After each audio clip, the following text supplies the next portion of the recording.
दोस्तों आज की इस वीडियो के अंदर मैं आपको बताऊंगा कि जब आप GSTR 1 फाइल करते हैं और फाइलिंग के टाइम आपसे कुछ गलती हो जाती है। गलती से मतलब ये होता है कि आपने जो डाटा उसमें फीड किया है या जो एंट्रीज आपने उसमें फीड की है वो आपने बाय मिस्टेक आपसे गलती हो गई है, आप अपना GSTR 1 फाइल कर दिया। तो यहाँ पर मैं अभी अपना जो है GSTR 1 जो मैंने फाइल किया था मार्च मंथ का, उसमें मैंने जो है कुछ गलतियां मैंने की है, यानी मेरे से वो गलती हो गई। मेरे से जो रिपोर्ट है, रिपोर्ट के अंदर जो है वो गलती हो गई, और रिपोर्ट जब मैंने गलत मेरे से जनरेट हो गई और उसी का डाटा मैंने इसमें पोर्टल पे सबमिट कर दिया, और करने के बाद मैंने अपनी GSTR 1 फाइल कर दी। तो अब यहाँ पर मैं आपको अपनी जो है GST का जो पोर्टल है वो मैंने अभी लॉगिन किया हुआ है, और इसी के अंदर मैं आपको दिखा देता हूँ। जैसे कि फाइल रिटर्न्स के अंदर जो मैंने मार्च मंथ यानी पिछले महीने की जो मैंने रिटर्न फाइल की थी, तो यहाँ से फाइनेंशियल ईयर जो है 2022-23 और मार्च का महीना था। यहाँ पे मैं सर्च, तो आप देखेंगे GSTR 1 मेरी जो है मार्च मंथ की यहाँ पे फाइल हो चुकी है। और जब मैं इसको ओपन करके आपको दिखा देता हूँ, तो इसके अंदर मैं आपको समरी दिखा देता हूँ। यहाँ पे व्यू समरी, तो यहाँ पर आप देखेंगे मेरा जो ये टैक्सेबल अमाउंट है, यहाँ पे आप देखेंगे 47,501 रुपीज़ है।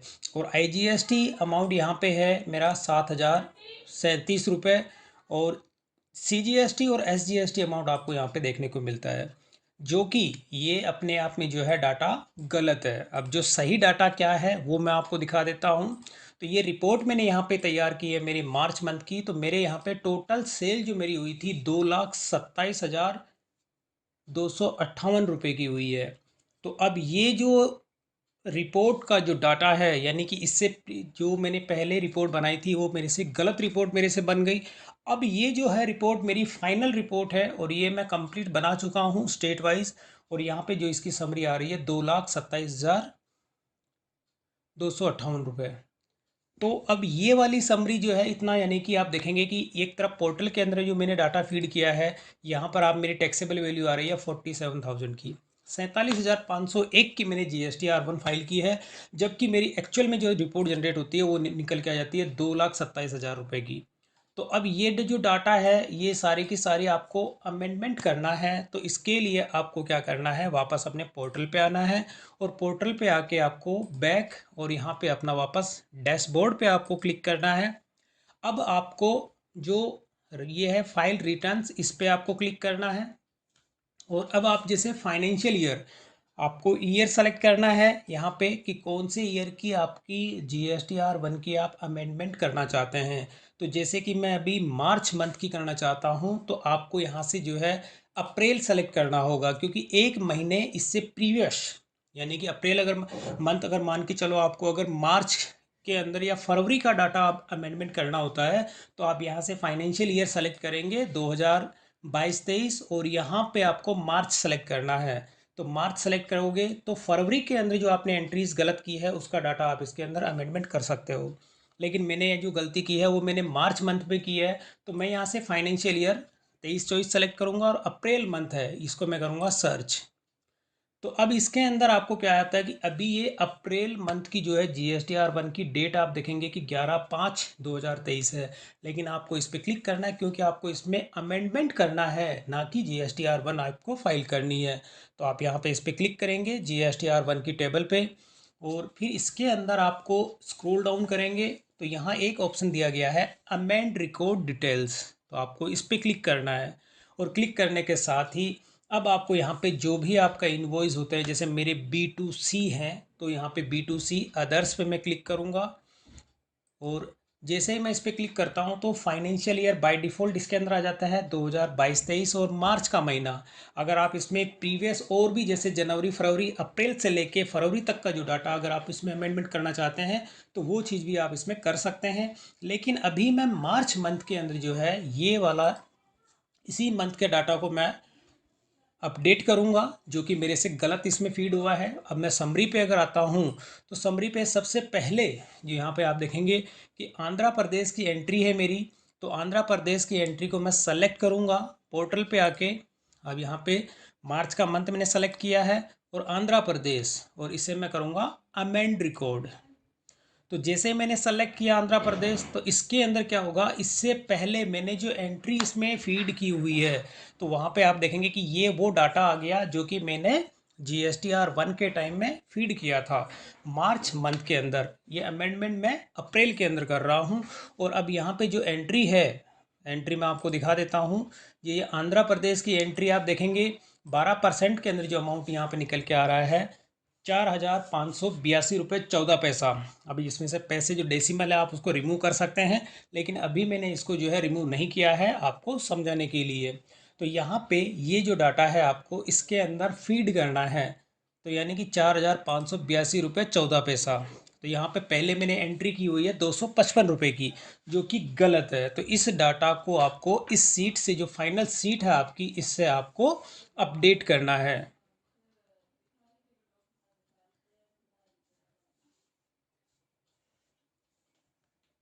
तो यहाँ मैं कर देता हूँ। ये मैंने जैसे डाटा अपडेट किया, तो अब इसके अंदर ऑटोमेटिक यहाँ पे एक कैलकुलेशन हो जाती है इसके अंदर। और इसी के बाद मैं सेकंड नंबर पे जो आ जाता है, वो सेकंड नंबर का जो मेरा डाटा है आंध्र प्रदेश का ही, वो ले लेता हूँ। ये है 7,296 रुपये 61 पैसा।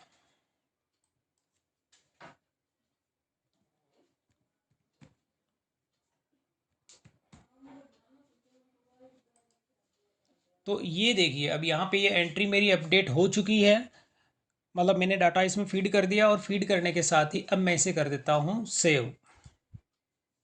तो एक रिकॉर्ड मेरा जो यहाँ पे देखेंगे कि ये रिक्वेस्ट एक्सेप्ट सक्सेसफुली, यानी ये रिक्वेस्ट मेरी सक्सेसफुली इसमें एक्सेप्ट हो चुकी है। तो इसी तरह से जितना डाटा मुझे अपडेट करना है, यानी कि जो भी कंप्लीट मेरे जितने भी स्टेट्स हैं उन सब का डाटा मुझे इसके अंदर अपडेट करना है।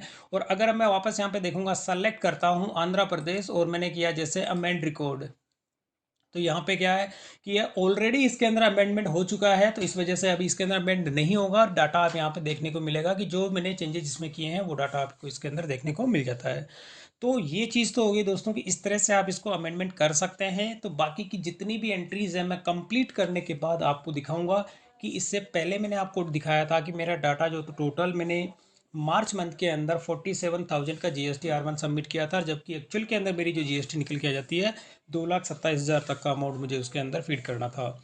तो इस तरह से आप अपने पोर्टल पे अमेंडमेंट अगर आपको करना होता है रिकॉर्ड का, तो ये एक प्रोसेस था। और इस प्रोसेस को कंप्लीट करके आप अपने जो GSTR 1 के अंदर आपने गलतियाँ की है उन गलतियों को आप सुधार सकते हैं। तो मैंने भी जो गलती की है उसका गलती को मैं अभी इसके अंदर जितनी सारी जो गलत एंट्रीज़ हैं उनको अपडेट करूँगा, और अपडेट करने के बाद आपको इसके अंदर GSTR 1 जो मार्च मंथ की आपकी फ़ाइल हो गई है, वो दोबारा आपको इसमें फ़ाइल करने की ज़रूरत नहीं होती है। अमेंडमेंट होता है इसके अंदर, वो अमेंडमेंट करके आप अपना डाटा चेंज कर सकते हैं, यानी अपडेट कर सकते हैं। तो इस केस में क्या होगा कि जब आप अपना इलेक्ट्रॉनिक क्रेडिट लेज़र देखेंगे, अभी मैंने जैसे एक रिकॉर्ड का इसमें चेंजेस किया है, और चेंज करने के साथ ही सर्विसेज के अंदर लेज़र, और लेज़र के अंदर इलेक्ट्रॉनिक क्रेडिट लेज़र। तो ये जो बैलेंस आप देख रहे हैं 91,212 रुपीज़।